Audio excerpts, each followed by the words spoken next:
Hello, everyone, and welcome to the Munger TV podcast.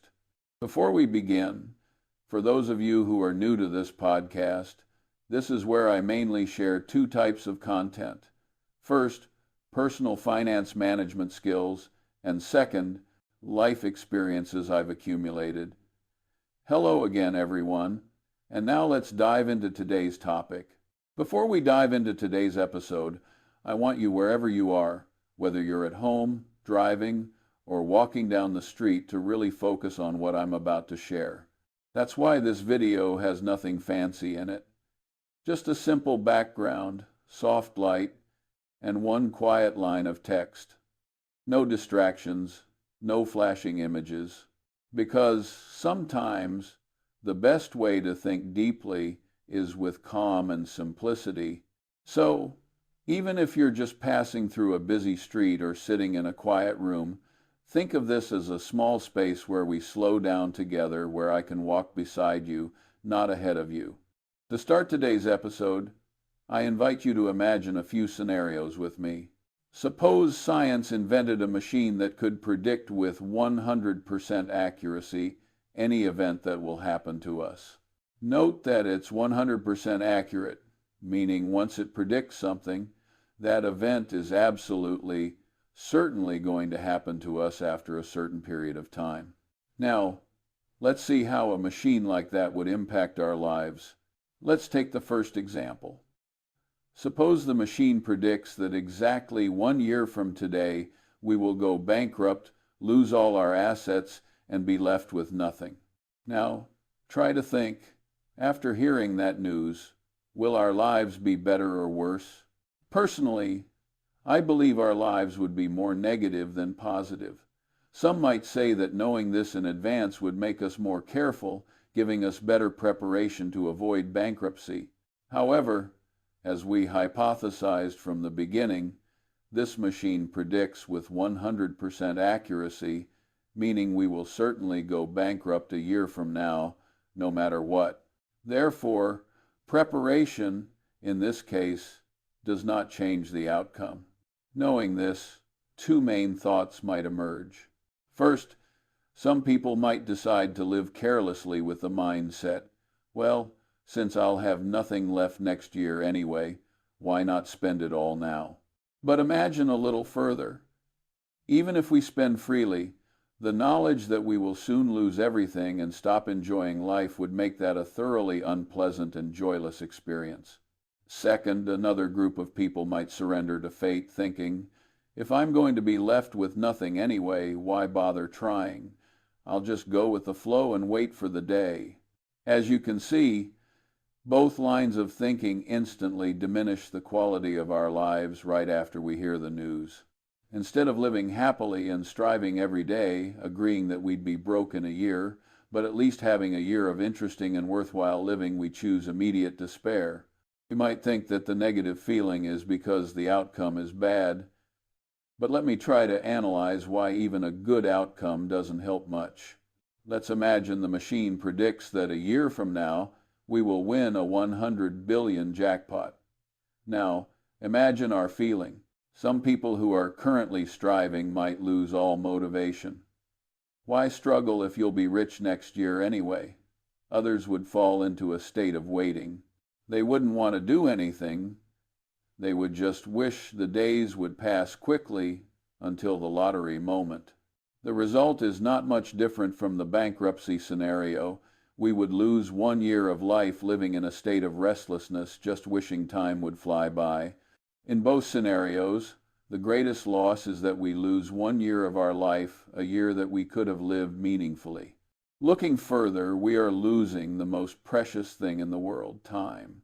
Each of us has a limited amount of time in a day, or even in a lifetime. We can't buy back lost time, even with mountains of money.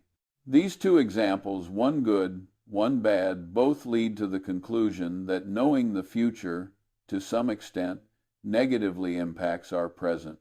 I think everyone here has heard the saying that happiness is not about the destination, but the journey.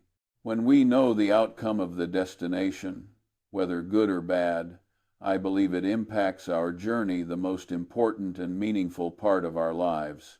Think about it. If you knew a journey was impossible to complete before you even started, would you be motivated to take the first step? Or, if you knew you would certainly complete the journey, regardless of whether you tried or not, would you still want to put in the effort? That is the danger of knowing the result beforehand. Let's take one more serious example. Suppose you knew you would pass away in 1 year. On the positive side, perhaps we would have time to prepare our affairs, to express our feelings to loved ones. But beyond that positive aspect, I see only negative impacts. Our lives certainly couldn't be normal. We would live with a constant hovering dread, making it extremely difficult to find peace and enjoy life as we would if we didn't know what the future held. The reason I'm listing these examples is that I believe one of the most beautiful things in life is that we don't know the future, or at least we cannot know it with certainty. When we don't know the future, we have more motivation to live. We can allow ourselves to hope, to place faith in good things, beliefs like, if we try hard, if we strive, we will achieve good outcomes. This contrasts sharply with knowing the future. Whether the outcome is sweet or bitter, it strips us of the motivation to try, unintentionally taking away our journey. As I said, the journey is where happiness is created, not the destination. Not knowing the destination with certainty is the very prerequisite for us to have beautiful journeys. Even in the worst case scenario, if our lives only yield unwanted results, but we always strive and always have beautiful journeys, that can still be considered a beautiful life to me. Conversely, knowing everything about the future inadvertently destroys our journeys and robs us of the greatest gift life gives us. Now, let's look around. We see a lot of people out there actively trying to destroy the most beautiful gift life has given us. The most typical example is fortune-telling or similar practices. The goal of these activities is to know the future, to see what will happen. In most cases, these are scams designed to profit from the gullibility of others. But let's set aside the aspect of right or wrong for a moment. Even if we found a fortune teller who was 100% accurate, just like our machine in the initial example, as I just analyzed, knowing the future brings us no benefit. It only negatively impacts our present life. Similarly, consider other increasingly popular practices like numerology. It's another attempt to find a forecast for the future. Some people become so obsessed with this form that they often try to convince me it's highly accurate. In those moments, I usually reply, even if it were 100% accurate, I still wouldn't want to hear it, because the most beautiful thing in my life is not knowing the future, and I am not foolish enough to discard that gift. Here, I must clarify an important point. Seeking answers about the future through methods like fortune-telling, predictive machines, or numerology is fundamentally different from drafting a business plan or forecasting results. The reason I bring this up is that whenever I share this viewpoint, I sometimes receive arguments that this is no different from how businesses plan and forecast financial results. To me, these two activities are completely different. There are many differences, but the biggest one lies in uncertainty. Those who draft business plans or project financial results typically rely on real data and practical calculations.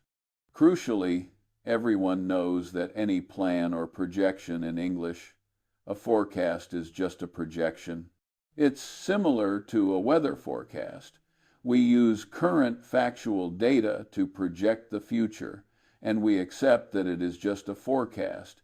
It only serves as a reference for us to prepare. With methods like fortune-telling or numerology, people are seeking a certain outcome that will happen.